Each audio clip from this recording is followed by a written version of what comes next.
Good morning. Good morning. Good morning. So I was at improv class yesterday. By the way, I've started improv. It's so cool. It's right up my street. For many reasons, it's such a fun place to be, but especially for the past 3 weeks, I have been in self-imposed isolation due to sciatic nerve problems. I'm getting better. I can walk now. I can leave the house, but I couldn't for a long time. And the only thing that I would go to is I would like hobble down to my improv class. So they were the only people I would see, and I would just be filled with so much joy. I'd be laughing, we'd be doing silly things. Improv, if you don't know what improv is short for improvisation. And the concept is that it helps us to get out of our heads. You perform without any script, without anything prepared prior.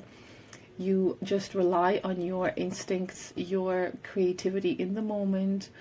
You rely on allowing yourself to make mistakes and being totally cool with it.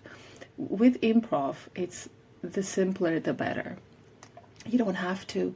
That's the thing. When we speak in front of people, or when we're performing on stage, or even performing on video, right? Whenever we're doing video, we're always performing. And that is actually what messes up my videos often, I think. It's because I have a script in my head and I have to say it a certain way. And I'm not somebody who uses a teleprompter. I find that it doesn't deliver my personality. I mean, I could use a teleprompter and it would be great and I would get all my stuff in, but the personality is missing.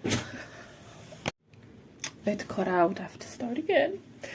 What was I saying? So with, teleprompter, just not my vibe. And honestly, people who use it, I am super jealous. I am jealous at the speed that you're able to bring out videos and at the accuracy of your speech. Very jealous, but just this isn't for me. Anyway, so with improv, it teaches you to get out of your head. It teaches you how to just say things, just gibberish. That's the point of it. You're standing on stage with somebody, right? So often there's like partner work. So there's person one, person two, and you get a script. For example, the script yesterday was that boss and secretary. Dude, okay, go, whatever, start. And then you look at your partner and you just have to make things up or make things happen. But you have your own script in your head and they have their own script in their head. So you have to find ways to make it work together. Because if you think about it, if you go in straight with your script, you have this prepared script and they have their prepared script, and then there's going to be some clashes there. So it's not going to work out. So it teaches me anyway at how, listening and awareness. And the last thing, it teaches me, and this is what I'm learning now, is to be comfortable with silences. It's really difficult, especially when you're performing, when people are looking at you, when they're expecting things from you. We all want to sound smart. We don't want to sound stupid. But this obsession with sounding smart and not stupid, it gets us in our head. We're thinking, oh my God, I have to say something that's the paralysis. That's what it leads to. So improv teaches you to be okay with it. And sometimes it's better to not say something. For example, one of my scenes yesterday, I was with a guy, and the scene that came into my head was, okay, I'm a lady who's selling perfume and I'm just catching people on the street, giving them free samples. So I'm like, free samples. Oh, sir, would you like to sample our new perfume? And he comes over and he's like, oh, is it gluten free? And I'm like, it's Gucci. But is it like animal cruelty free? It's Gucci. It's Gucci. So keeping it very simple was actually like it went in my favor. In my head I was thinking, well, maybe I should start to convince them that, oh, this is like animal cruelty, but in my heart I was like, it's Gucci. It's Gucci. It's Gucci. And it worked. So the less the better. This is something I'm learning myself, because I'm an extroverted person. I like emotions, I like drama, I like theater, I like to express myself, I like to dance, I like people to watch me. Yeah, I don't know where I'm going with that. Yeah, thing is, it's teaching me how to kind of take a step back and be the observer. Let me get my spectacles. Where's my glasses? The observer. And allow silences to permeate, because they're beautiful. I've often been envious of people who are able to maintain eye contact and allow the silences to just happen and feel really comfortable with that. That's something I'm working on. Eye contact is something that I have a whole journey, a whole experience, a whole relationship with eye contact. It went from being really good to then me having to avert my gaze often, because it would, like, I would be listening to somebody and I would be genuinely engrossed in their story. And men would pick up signals that were not there, and it would then create a situation where I'm like, oh no, I didn't mean that. So that taught me, or I thought myself, just, it's a sad story. Still trying to rebuild my relationship with eye contact. Even just like walking down the street, I used to look at people and I used to smile at them, but again, that sent out signals inadvertently. And it got to a stage where I would just stop looking at people. Oh my god, why am I getting emotional? It got to a stage, 1 second. So obviously when you're not looking at people, you're missing out on that connection. And you could go about the whole day out and about, maybe doing your errands, doing some shopping in the supermarket, without having met someone's eyes throughout the whole day. And you come home and you're feeling alone. You feel alone. Actually, yesterday I was watching this video. It's a really good YouTube channel, by the way, called Brandon the Dom.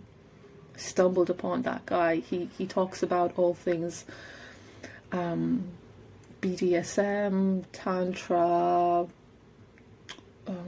desire, all that stuff. And I was watching his video about tantric eye gazing, and it really felt like this is something I should practice more. I'm not gonna get into it now because I'm not gonna do it justice. Like here I am, watched one video on tantra gazing. Tantra is often associated with sex, but from what I understood in the video, Tantra originated, I don't even know, but it's not to do with sex. It's, people use it to connect to people through their sexuality, but ultimately Tantra is just about being in your body, self-aware, presence, comfortable, connecting with people on a human level. And I guess that pours into, if you can incorporate that into your bedroom, it's going to make that experience even more memorable. So yeah, I'm just learning. I'm learning. And as I'm learning, I'm sharing. Oh my god. Okay, so I got the salt yesterday because I was in the kitchen a few days ago and I was looking, like I was using my salt. It was just like a regular salt from the supermarket. And I looked at the ingredients list, whatever possessed me to do it. And it didn't just say salt, it said, it was in Spanish, sal refinido, so refined salt, with anticonglomerantes, and an E number, E56, whatever. I was like, what? What is the conglomerante? Why is there an E number on my salt? I just want salt. I've been, like, that salt was already just a little bit left, so I've been using this, like, E numbered, icky infused salt. Ugh. So I went out yesterday and bought this salt. And this is Himalayan salt. Himalayan salt. You know what's really funny?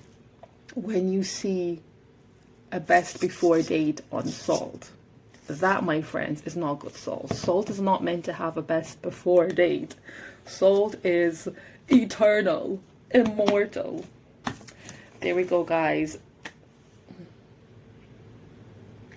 Yeah, so what was the point of this video? What was the point of this video?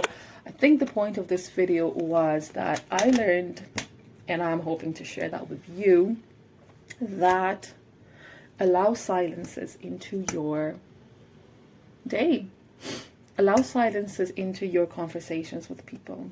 I made a video, which I posted, I believe, 2 days ago, about, what did I name it? 6 ways, conversation tips or skills that make people instantly like you. And one of the points I was saying, excuse me, one of the points I mentioned is that we're always interrupting people. We're not listening to hear, we're listening to respond. We're in our heads thinking, okay, once she finishes speaking, I'm gonna go in with my thing, because I don't want to sound stupid. I don't want to sound like I don't have anything to say. I want to sound smart. We all do it. We don't allow silences to permeate into our conversations, and then it turns into a battle of words rather than actual conversation. So yeah, if there's one little takeaway for today, allow the silences into your world. Da da da da da da da da. Put your social media away. You know what? Turn down the volume on your phone. So when you do accidentally open up an app, for example, you open up Instagram without really thinking that you open up Instagram, and then videos start popping up. Actually, that happens on TikTok. So on TikTok, when you open up the app, immediately like a video pops up and the sound pops up as well. So like it or not, you are sucked in to whatever video there is. And of course, viral videos have hooks. Hooks meaning that in the first couple of seconds, they say something outrageous. They say something funny. They say something to capture your attention. And like it or not, you end up engrossed in whatever it is. And then you become a slave to the scroll, a slave to the scroll, a slave to the scroll. But if you turn down the volume on your phone and always have it down, even if you accidentally open up an app, you're not going to be captured via sound. I danced this morning. So like I mentioned earlier, I have problems with my sciatic nerve, meaning that meaning lots of things, but it's only been happening for 3 weeks. But for the past maybe 1 week, I've had crazy cramps in my leg. So I've never had something like that before, but these cramps, they wake me up at night. So at night I need to get up like twice in the middle of the night and just walk around the house and do stretches, because or else my leg is just cramped. So this morning I got up, and I'm always getting up because I'm like, oh my god, cramps, I need to get up. And I put on a video and I was dancing to the video, and now I feel much better. Like the cramp just goes away when I start dancing. Dancing, da-da-da-da-da, dancing, da-da-da-da-da, dancing, da-da, my soul dancing. Let me feel you. Thank you guys for watching. I hope you all have a fantastic day. I'm gonna wake up properly and get on with my day.